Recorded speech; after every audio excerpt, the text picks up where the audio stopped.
Senhores telespectadores, este nosso passeio de hoje é ao concelho de Esposende. Aliás, vêem na minha frente Esposende. O que vêem na minha frente é propriamente o mar. Aquelas linhas brancas são as ondas a rebentar, são ondas de espuma. Bom, mas se pararem bem, há aqui uma série de povoações. Isto é o concelho de Esposende. Não é um concelho muito grande, tem 95 km². Tem uma população que nesta altura é de 34 mil pessoas, portanto uma população extremamente densa. E que no verão, eu disse nesta altura porque estou-lhes a falar agora em janeiro, isto no verão vai para os 100 mil. 100 mil, porque realmente é uma zona turística de privilégio. A norte fica o concelho de Viana do Castelo e para sul a Póvoa de Varzim, para o oriente Barcelos e para o ocidente o Atlântico, que se vê na nossa frente. É um dos concelhos que têm mais que ver em toda a província do Minho. Presença paisagística, presença arqueológica, presença histórica, presença cultural. Eu vou ver se tenho tempo para lhes mostrar uma pequena parte dos tesouros de Esposende. Já agora, explicar a palavra que é esquisita, Esposende, porque é que uma terra se chama Esposende, de onde é que vem? Esposende tem uma origem muito engraçada. Isto, a primeira forma, era talvez uma vila que havia Spanosindi.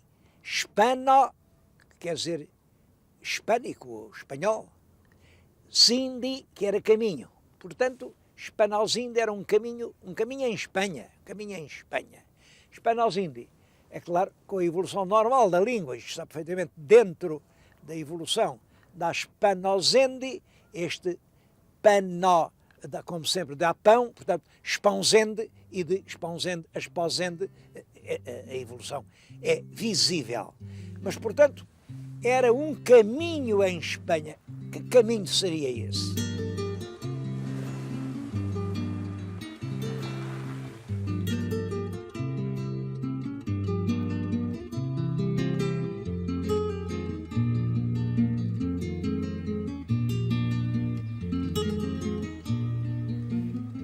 Caminho em Espanha, mas qual era o caminho?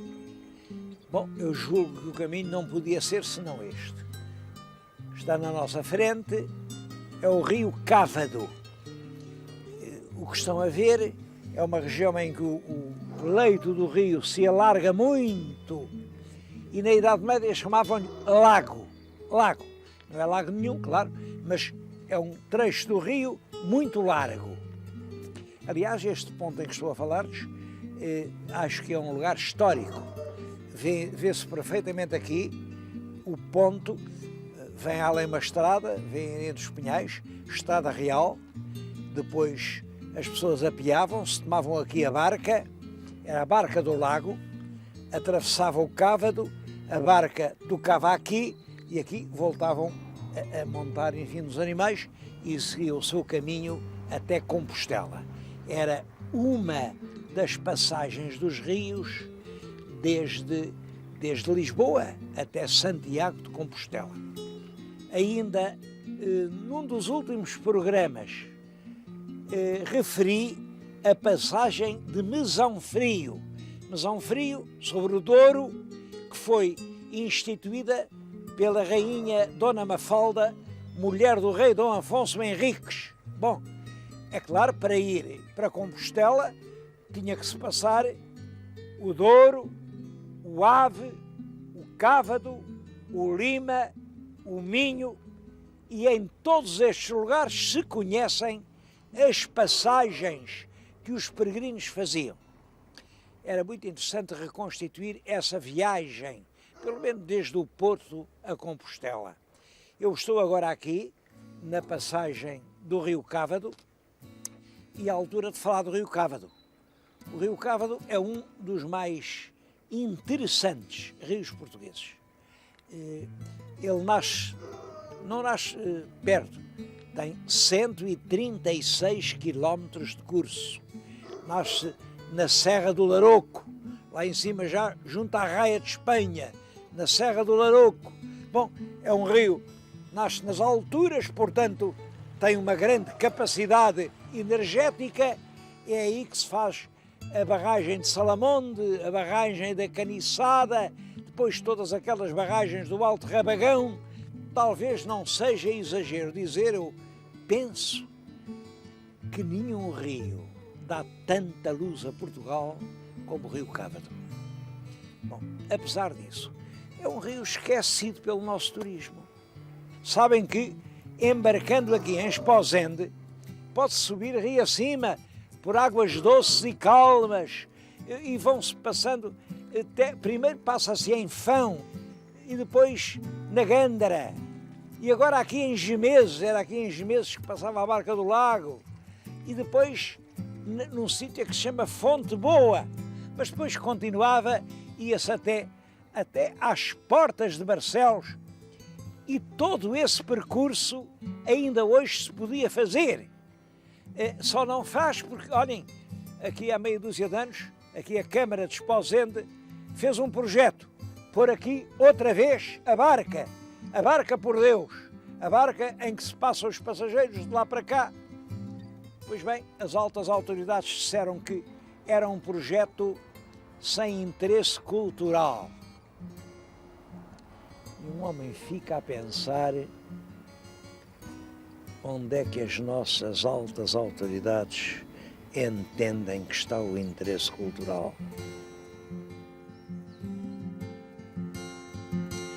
Desde há muito tempo que as populações se fixaram aqui na região. Quer dizer, desde que os homens, em vez de andarem em bandos errantes, se estabeleceram em lugares permanentes, esta região foi habitada. Bom, e habitada por isto. Havia aqui sal, salinas, grandes salinas. E o sal era um bem precioso, não só para consumir, mas sobretudo para comerciar. Além disso, havia lagoas e sapais, onde, como sabem, há imenso alimento. Junto das lagoas havia sempre povoações desde o Neolítico. Estou-lhes a falar justamente num castro, hoje chama-se Castro de São Lourenço. É claro que o castro não tinha nada a ver com o São Lourenço. São Lourenço é um mártir dos romanos e depois, quando se fez a cristianização destes sítios, vieram, enfim, os missionários, fizeram capelas em nome dos santos cristãos. Mas isto é muito anterior ao cristianismo. Penso que as casas mais antigas serão do V ou VI século antes de Cristo e depois foram habitadas até ao século IV, V, praticamente, quando vieram os bárbaros deslocaram estas populações, foram uma onda de violência. Este castro tem para mim uma grande simpatia. É realmente um castro pedagógico. É um castro, eu falo muito a cada momento, cultura castreja, os homens dos castros. Bom, mas nunca tinha podido mostrar como era uma habitação castreja por dentro.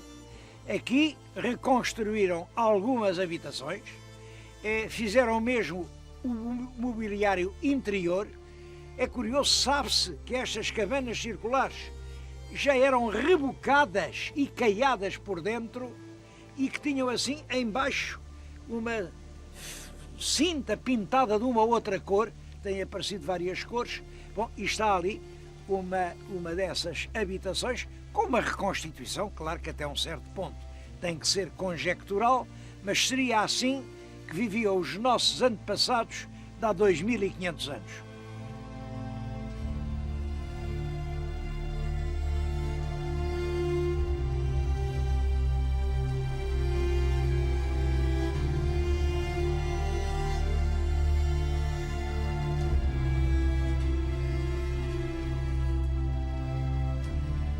Mas não foram eles os primeiros a instalar-se aqui na região. Estamos agora diante de um monumento Isto é uma antela, portanto uma anta pequena, que já tinha perto de 2000 anos, quando aquele castro nasceu. É do terceiro milénio antes de Cristo e é realmente muito interessante porque é uma anta pequenina que está muito perfeita. Vê-se perfeitamente aqui o corredor, era o corredor mortuário, ali fazia os enterramentos e tudo isto estava coberto de terra. Era esta a cobertura a que se chamava mamoa. Como veem, foi preciso escavar a mamoa para encontrar a antela.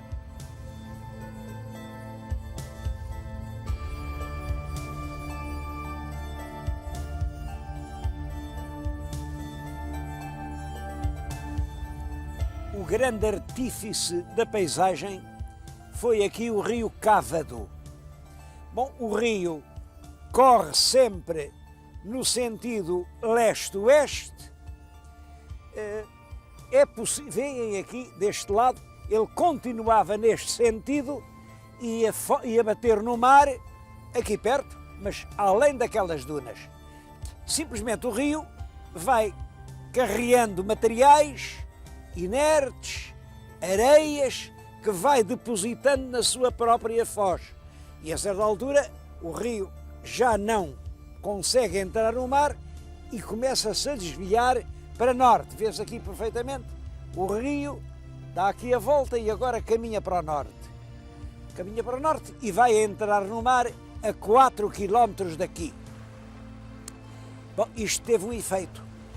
Penso que na época romana ainda o rio, não ia agora tão longe, mas fez nascer aqui uma terra importante, a terra da Foz do Cávado, que era Fão. Fão é que era a terra da Foz do Cávado. Bom, mas o rio abandonou-a e agora vai desaguar a Esposende. A terra da Foz do Cávado passou a ser Esposende. Bom, mas agora também começa a deixar de ser Esposende, porque a foz do rio Cávado está completamente assoreada. Aquilo ali é a linha da foz, vem lá um pescador, bom, ele tem água pelos artelhos, praticamente, e às vezes aquela linha de areia chega a ir de uma ponta à outra. Claro que os barcos não podem entrar no rio. Devo dizer que esta situação não começou hoje, nem a semana passada. Começou em 1795. É nessa altura que Esposende se queixa, a barra está a fechar, os nossos belos barcos, eles tinham uma belíssima frota, já não podem entrar a barra, venham cá acudir. Bom, mas estão a pedir isto desde 1795. Como estamos em 2002, isto é uma reclamação que já tem 207 anos.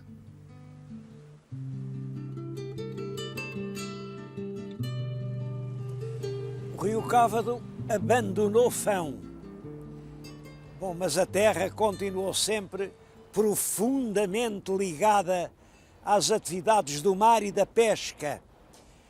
Depois da Foz, a Foz acabou, mas durante o século X, XI, é uma região de grandes salinas.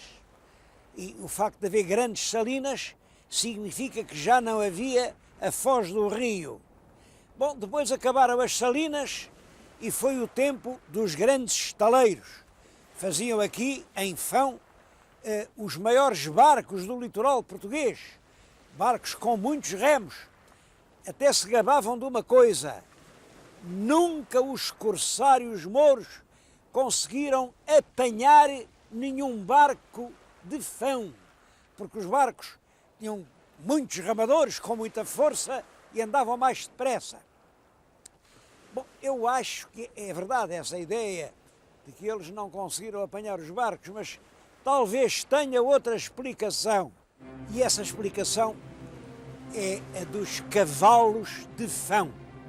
O senhor telespectador está a ver ali no mar uns rochedos longos. Há aqui uma cortina de rochedos que em certas posições podem lembrar cavalos deitados. Bom, são os cavalos de Fão.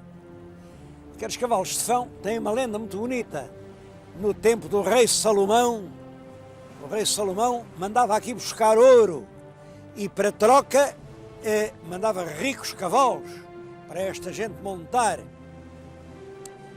Bom, um dia os barcos, quando chegaram aqui, por qualquer razão, afundaram-se, mas os cavalos não se afogaram.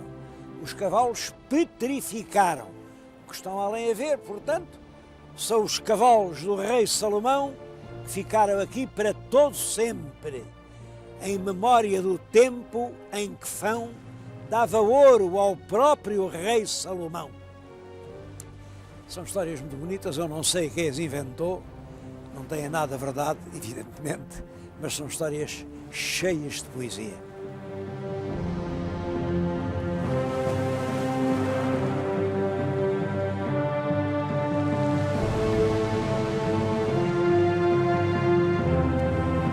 O verdadeiro ouro que Fão tinha para dar era a gente que aqui nascia.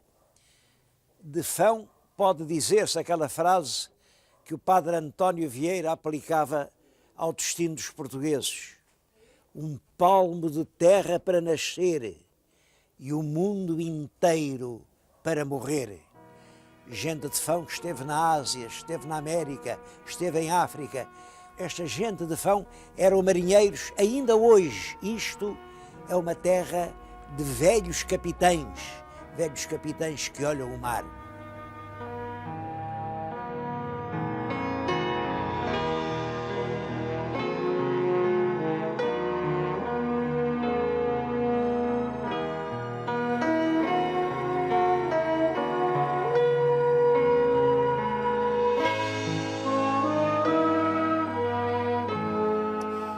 Mas é claro que não foi só de Fão que partiram imigrantes para todo o mundo. Foi aqui de todo o concelho de Esposende, foi de todo o Minho. O nosso Minho, no século XVII, XVIII, XIX, quase se despovoou para povoar o Brasil, especialmente o Brasil. Eu acho que é uma injustiça falar no imigrante, porque houve dezenas de milhares deles e continua a haver ainda milhares deles. Eu estou a falar e sei que estou a ser ouvido por alguns que estão em França, estão tantos na Suécia, porque na Suécia também se quer quem saiba trabalhar o granito e vêm buscá-los aqui ao concelho de Esposende. Mas quero em especial falar num homem que saiu daqui pequenino. Ele nasceu em 1871. Saiu num navio à vela com 16 anos e foi trabalhar no Brasil. Bom, trabalhou, devia ser um homem muito inteligente, porque realmente numas dezenas de anos de trabalho duro, granjeou uma enorme fortuna. Voltou a Portugal à sua aldeia. A aldeia esta em que eu estou, hoje é a vila de Forjães, e ele aqui em Forjães teve uma preocupação: mandar fazer uma escola do ensino primário. Uma bela escola para que as pessoas aprendessem, fossem cultas e não tivessem de passar por tudo aquilo que ele passou. Foi inaugurada em 1934. A escola era a mais moderna que em 1934 se podia imaginar. Até tinha um auditório com um palco para o teatro infantil, porque este homem já percebia que saber é saber fazer e que o essencial é a atividade dos estudantes. Foi ele quem encomendou painéis de azulejo para todas as salas de aula. Bom, andar naquelas salas, os painéis são do Jorge Colasso. O Jorge Colasso é o maior pintor de azulejos que nós tivemos no primeiro quartel do século XX. E aqueles são os últimos trabalhos dele, estão datados de 33, o ano antes da escola ser inaugurada. Bom, é tudo quanto ele achava que eram as glórias portuguesas. Lá está pintada a Batalha de Ourique. Batalha de Ourique, que é realmente o momento em que nasce Portugal. Depois, Aljubarrota, vê-se no Álvares, de joelhos, orando, a implorar a vitória para os portugueses. A seguir é a conquista de Ceuta, em 1415, o início da grande expansão portuguesa pelo mundo, em que os portugueses vão vencer os terrores do mar, vão triunfar sobre o próprio Adamastor. E lá está o Adamastor, terrível, a surgir entre as ondas. É a viagem de Vasco da Gama, os navios que navegam já conduzidos pelo bom piloto, que os vai levar até Melinde. Depois é Vasco da Gama que se apresenta orgulhosamente em frente do Samorim. Lá está a conquista de Ormuz por Afonso de Albuquerque. O descobrimento do Brasil por Pedro Álvares Cabral, com a cena do desembarque dos primeiros portugueses na praia de Porto Seguro, diante dos indígenas que, assombrados, assistem à chegada daqueles forasteiros.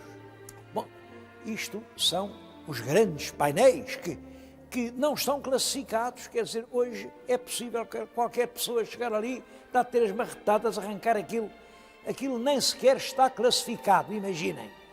O mais belo conjunto de azulejos sobre a história portuguesa que no século passado se pintou em Portugal. Bom, em toda a parte há frases, grandes frases, que o nosso antigo imigrante entendia que eram frases para a formação de um jovem. É muito curioso ler essas frases, por exemplo, esta, do Alexandre Herculano, é o mesmo sentimento que vai levar Alfredo Keil a escrever a Portuguesa. Alexandre Herculano escreveu isto na sua prosa de bronze: sejam as memórias da pátria que tivemos o anjo de Deus que nos revoque à energia social e aos santos afetos da nacionalidade. Bom, isto vem depois na frase do Keil, a voz dos nossos igrejas avós, que há de levar-te à vitória. Esta ilusão de que os ecos do passado nos podem ajudar no futuro, ilusão que, como sabem, nos tem saído muito cara. Mas há também frases de educação cívica. Está lá uma frase do Bossuet que é oportuna. Diz que onde não há governo, todos governam. E onde todos governam, todos são escravos. Este edifício hoje já não é escola primária, porque fizeram outra escola, serve de sede da Junta de Freguesia, serve para outros serviços. Penso que era de inteira justiça fazer daqui um grande museu ao imigrante. Foram os imigrantes que fizeram Portugal.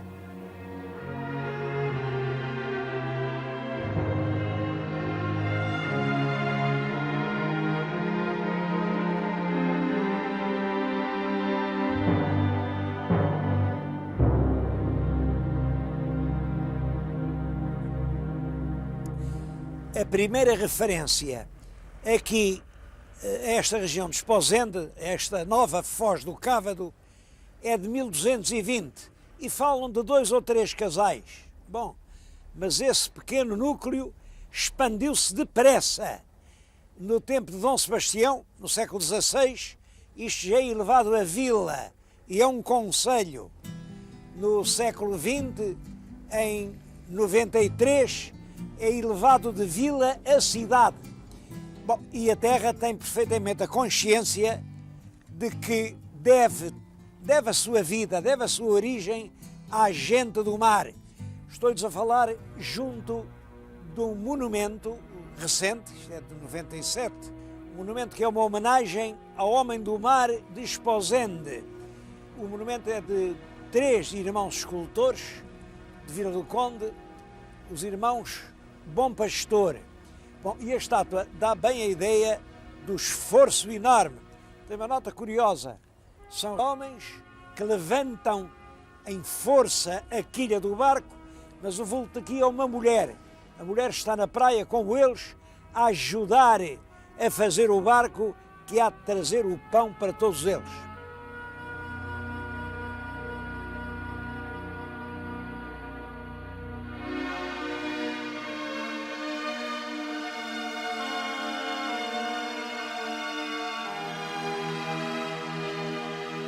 Esposende é uma terra de mariantes até praticamente ao século passado.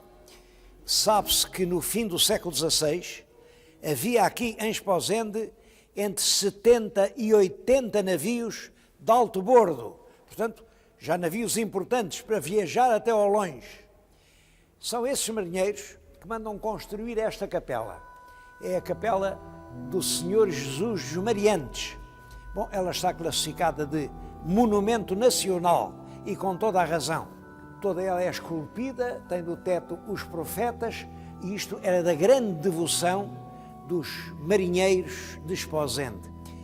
Há aqui peças ainda mais antigas, está ali uma pietà, uma piedade, que é uma imagem emocionante, é uma Nossa Senhora que chora e tem o filho agonizante ao colo. Bom, aquela mulher que chora com o filho morto era da grande devoção dos marinheiros. Quantas vezes eles viram mulheres chorarem com marinheiros que morreram no mar.